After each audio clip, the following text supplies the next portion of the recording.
So you watched my last video, learned about G-factor, and immediately started G-maxing.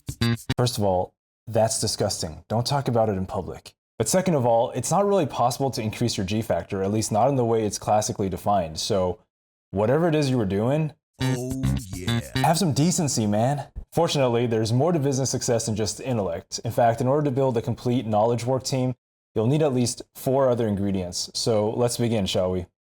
Hello, fellow founders. Welcome to Startup Gospel, where there's always good news for your startup, and maybe your soul too.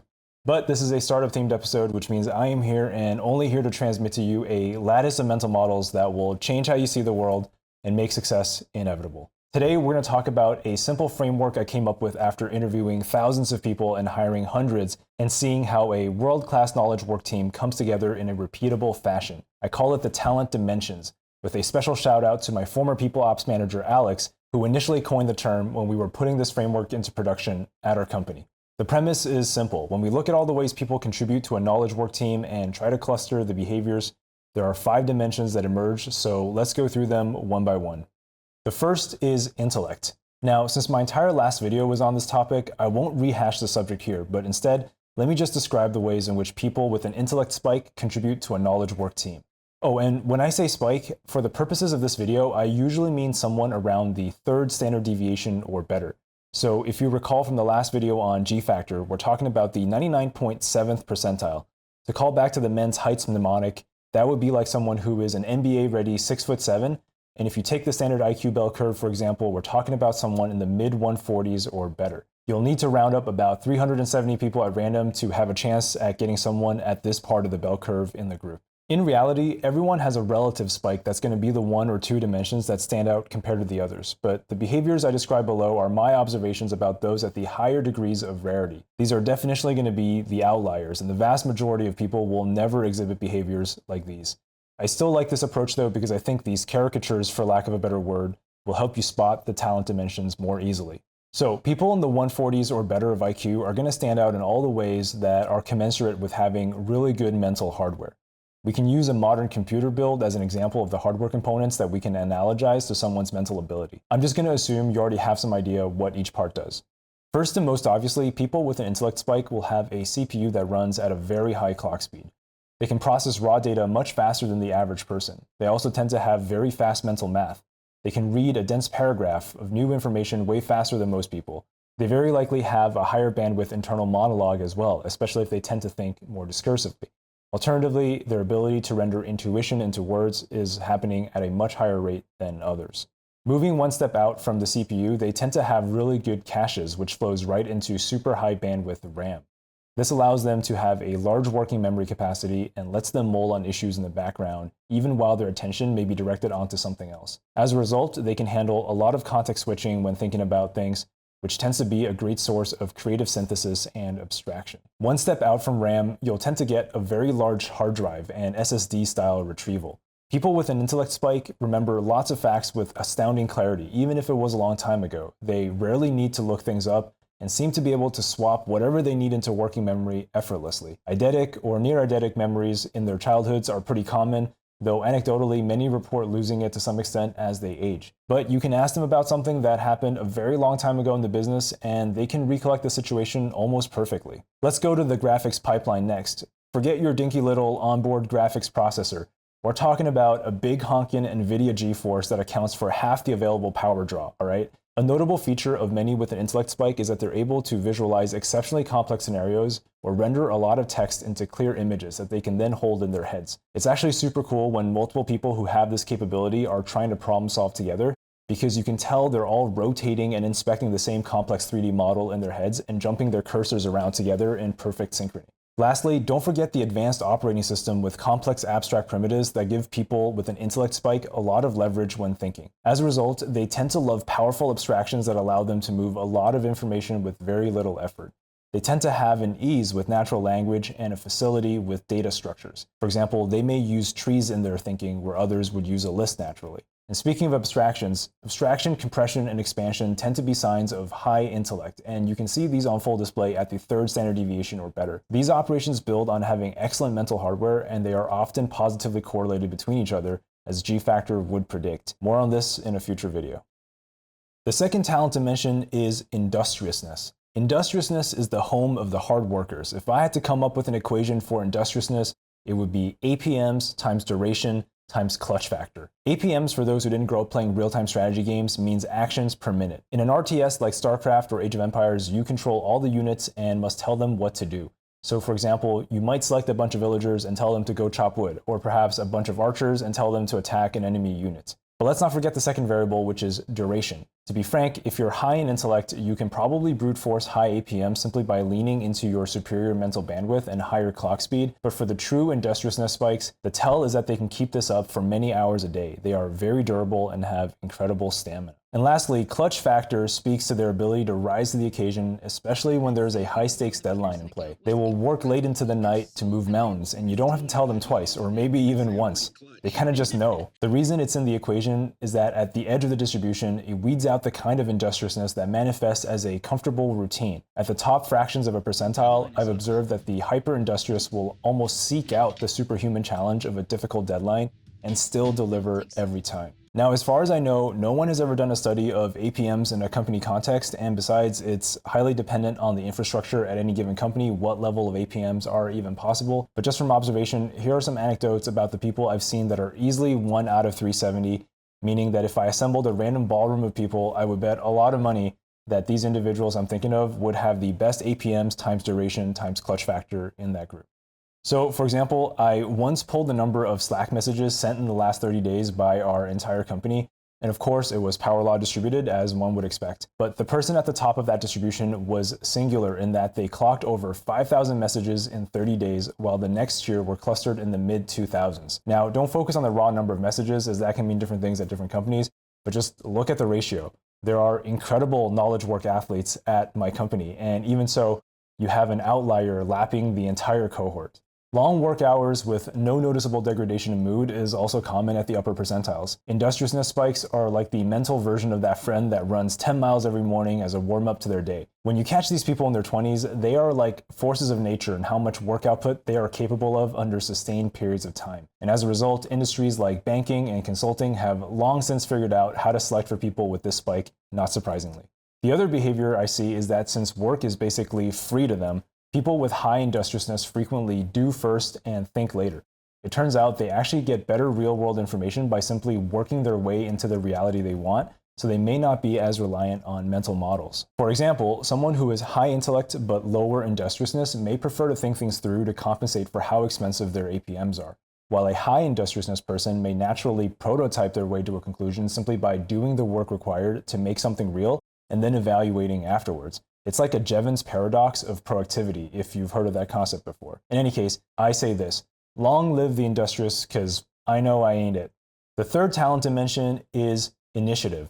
Initiative is more or less what it sounds like. It's the ability to begin doing things. But the subtler and more useful definition is that it's how the important but difficult or unpleasant things inside a company find a willing buyer. Someone decides to take initiative. At the upper fractions of the top percentile of this talent dimension, high initiative looks like what I endearingly call garbage man mentality. This trait is then combined with low victimhood mentality, which basically creates an incredible activation engine in the company that sets the pace for everyone else. This is someone who doesn't need a lot of praise or deliberation to continually take on the things that others subconsciously hesitate to accept. Building on this idea of rejecting victim mentality, initiative spikes also tend to never view themselves as the victim in any situation, but instead tend to focus on the things they can control. What's more, even the ratio of what they can versus can't control doesn't seem to affect them in the least. In their world, even if what they can control is but 5% of the overall pie, to them, they behave as though that 5% slice is 100% of their world. And as they start gaining mastery over that slice and generating momentum, they start consuming parts of the remaining 95%. Before long, the original 100% turns out to have been actionable all along. That is the power of having someone with high agency or initiative on the team.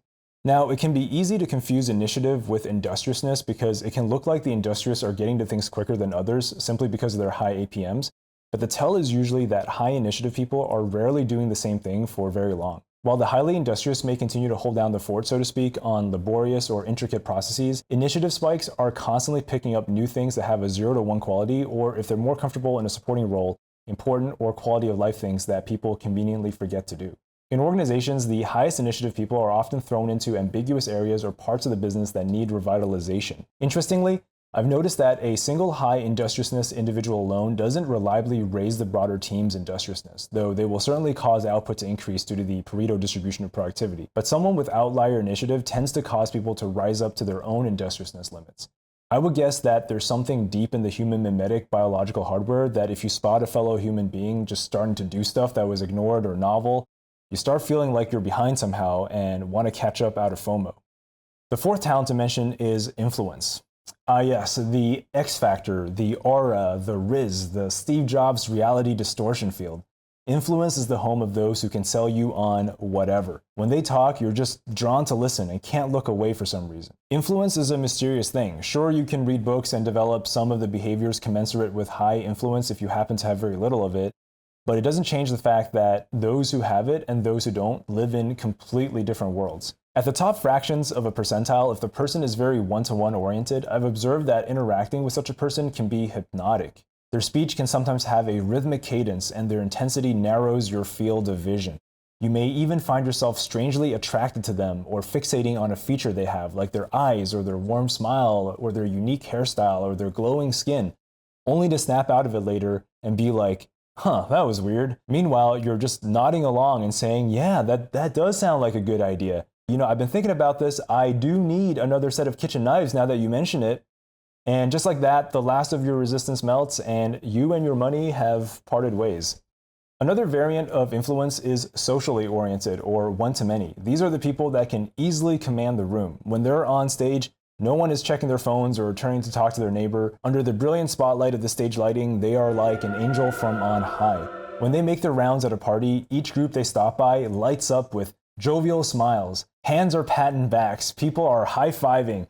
Serotonin is flowing. Everything is so fun when they're around. And sure, there will be versions of the high influence trait that manifest as a quieter influence as well. That'll usually show up as someone being so clear in their speech and so competent that listening to them talk is like having the brain fog sucked out of your head through a straw as they speak. You feel like you're seeing colors for the first time and you think, now this is someone I can trust.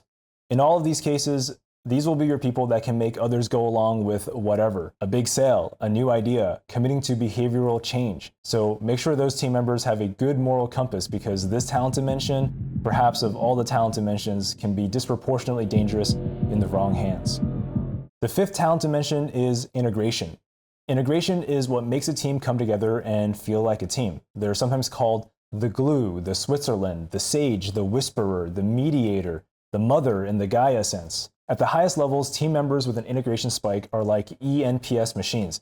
You put them on any team and boom, employee NPS for that group rises. People like their team and company a lot more all of a sudden. But here's the thing, there's not like one obvious thing you can point to that becomes the root cause trigger for the improvement. It looks a lot more like a myriad of small things that add up. In my experience, highly skilled integrators combine a few traits: deep intuition about people, which can manifest as an obsessive interest in psychology and human behavior, an extreme memory about people, which manifests as strong individualization, high sensitivity to the overall vibe and dynamic of a team, and a willingness to uncover motives, incentives, and pain points, even if it means having difficult conversations. In fact, they will oftentimes run towards these challenges when most people only want to run away. At the upper fractions of the top percentile, you will see behaviors like the following. They may have running conversation threads with every single member of the organization and are instantly able to pick back up from the last exchange, even if it was over a year ago. Oh, hey, how did your mom's surgery go? Is she better now? Or, oh, hey, your little one just turned 5 last week, right? They have deep toolboxes of personality frameworks and mental models of how people function.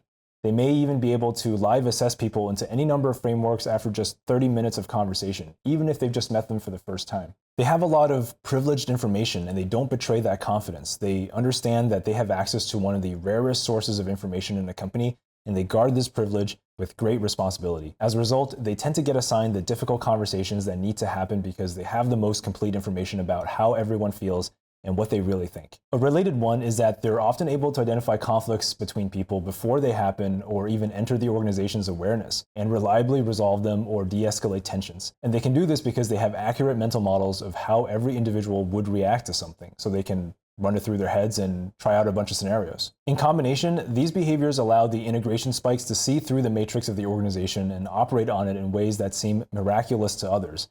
They are the engines of change management throughout the organization. Ideally, you want to have someone with this talent spike at every layer in the organization, from executive to middle management to floating around as a highly social individual contributor. These people will then form an unofficial org chart of sorts that acts as the fascia of the organization, keeping everything together. So that's the intro for the Talent Dimensions framework. There's much more to be said about how to put this framework into production if you intend to hire against it, but I think that's best saved for a future video. So like and subscribe if you find this kind of information useful, and you'll get notified when a new video lands. And as always, when you find the success you've been looking for, remember to render unto Caesar what is Caesar's, and unto God what is God's. All right, catch you in the next one. Okay, bonus segment. So I thought it'd be fun to compare this system to a couple of other frameworks and see how they map. Okay, first let's start with the Harry Potter houses, which are of course Gryffindor, Hufflepuff, Ravenclaw, and Slytherin. If I had to match these to the talent dimensions, it's not a super clean match, but I would have to say Gryffindor encompasses something like initiative and integration. Hufflepuff is obviously industriousness. Ravenclaw is obviously intellect, and Slytherin is most associated with influence, but in the books it seems to be more along the ambition axis, which is maybe also related to initiative in a way. Now, if I were to be sorted into a house, I'm pretty sure it'd be Ravenclaw because, you know, I'm a thinker. What were you gonna say?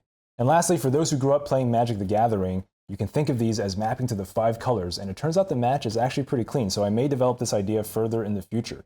For example, white maps to integration, blue maps to intellect, black maps to influence, red maps to initiative, and green maps to industriousness. And just like the 5-color system, the idea is that none is inherently better than the others, and they each kind of counter or sit adjacent to each other on the wheel.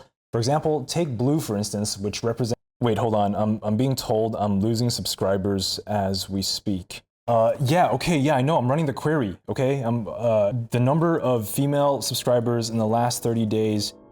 My goodness! Kill it! Kill it now! No more Magic the Gathering on this channel!